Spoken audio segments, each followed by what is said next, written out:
9 missed calls from me. Now you're wanting me. Da, da, da, da. All the moments we had meant nothing. Whoa. Sky. Sky. Sky.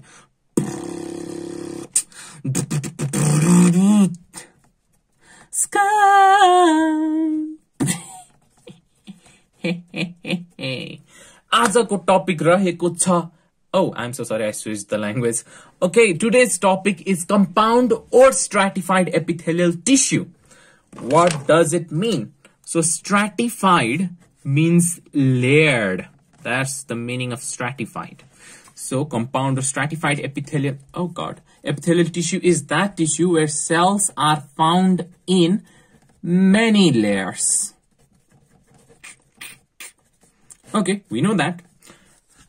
But furthermore, on the basis of the type of cell present, wait, let me check the camera. Is it on focus? Dude, camera, why do you always give up on me? I'm not that bad of a teacher, alright? Just focus! God damn. Okay. Finally. So on the basis of the shape of the cell that is present in this tissue, this particular tissue is of 3 types.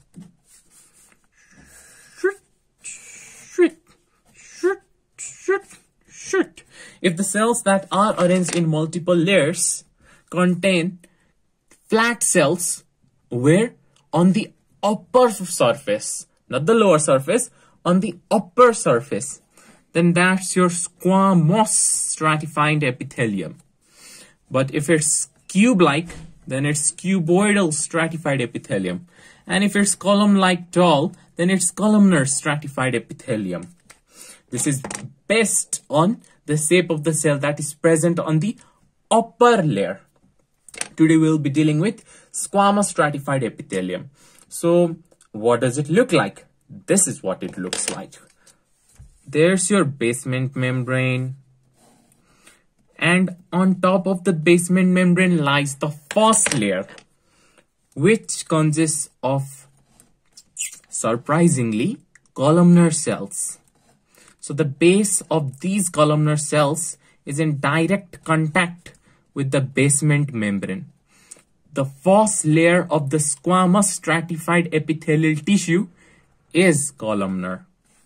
Let me level this. So it is columnar. And it is the bottom layer. Bottom layer. The layer on top of it, or the multiple layers on top of it, forming the middle layer, consists of cuboidal epithelium.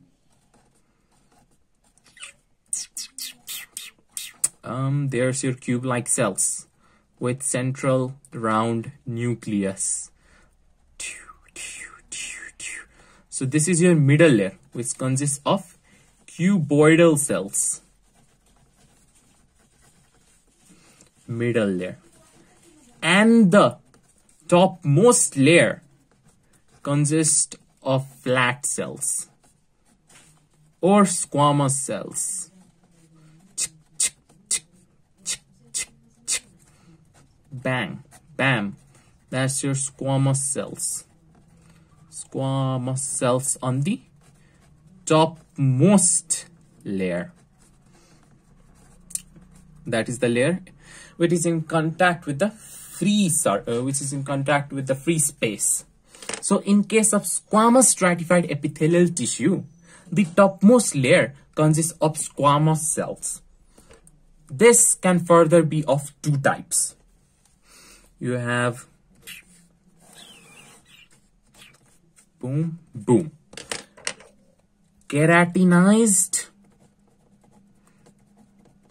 squamous stratified epithelium and non-keratinized squamous stratified epithelium. If the squamous cells present on the topmost layer consists of keratin deposition, then that's your keratinized squamous stratified epithelium. So there's keratin deposition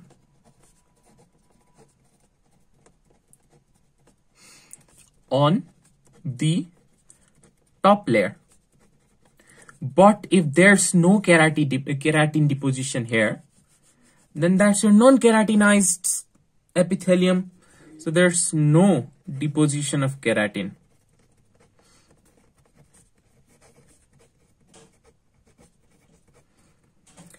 Keratin makes the free surface more coarse, rough. So it makes it rough and coarse. While this, on the other hand, is not rough.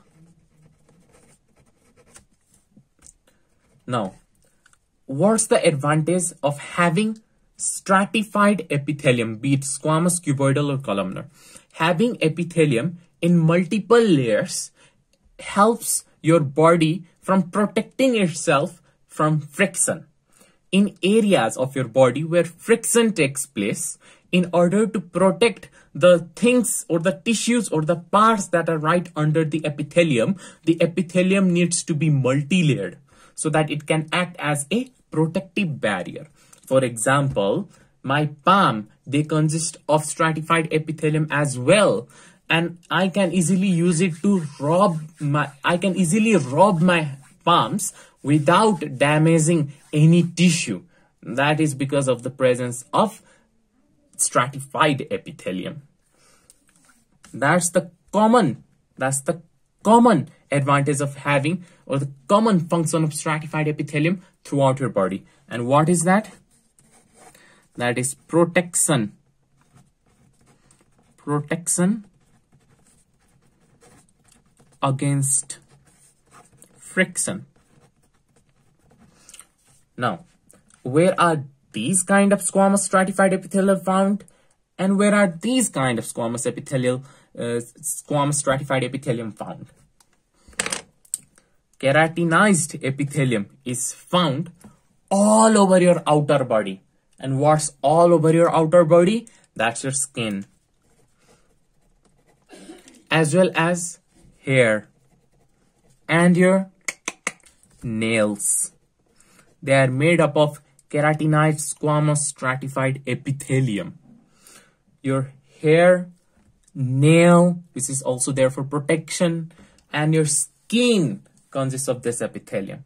In skin, you have epidermis, the upper surface, and dermis. The epidermis part of the skin consists of this epithelium. What's the advantage?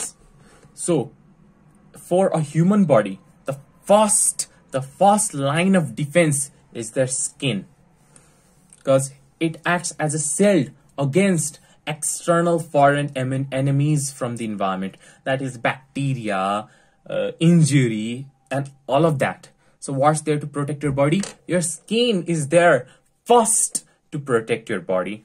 So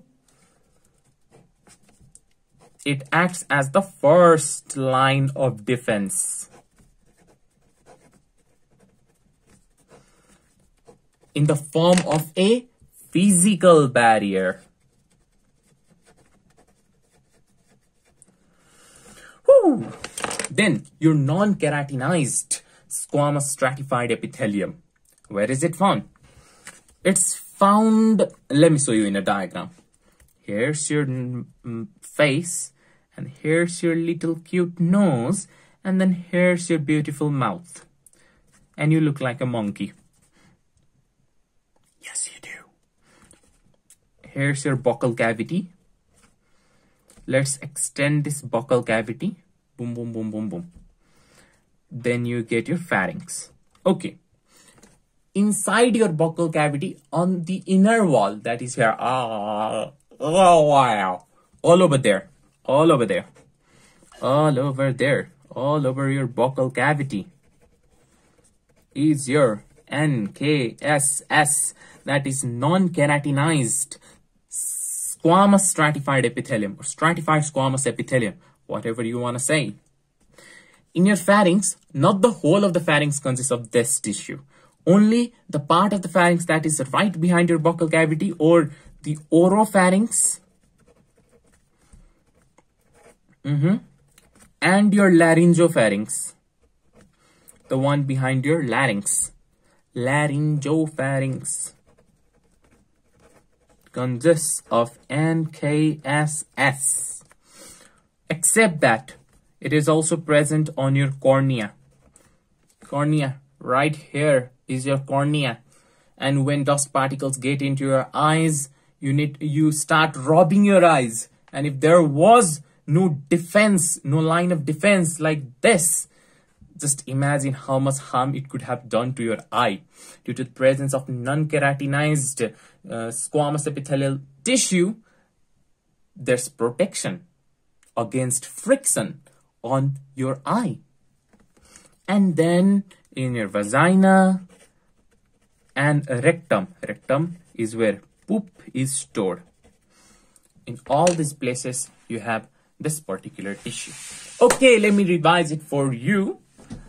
You have compound or stratified epithelial tissue, where stratified means layered. That is, the cells present in this tissue are present in multiple layers. On the basis of what type or the structure of the cell present in this tissue, it is of three types. You have squamous stratified epithelium, cuboidal stratified epithelium, and columnar stratified epithelium. In squamous stratified epithelium, there's basement membrane, and on top of the basement membrane is the bottom layer or the first layer, which consists of columnar cells.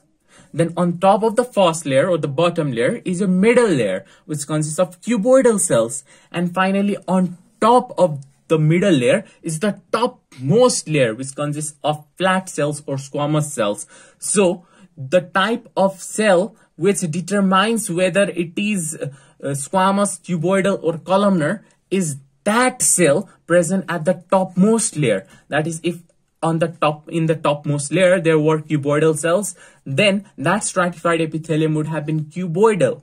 If it was columnar, then it would have been columnar. Since it's flat cells or squamous cells on the topmost layer, it's squamous stratified epithelial tissue. Now, this particular tissue is of two types on the basis of deposition of keratin. If keratin deposition is present on the topmost layer, then that's your keratinized squamous stratified epithelial tissue. If keratin deposition is not present on the topmost layer, that's your non-keratinized squamous stratified epithelial tissue.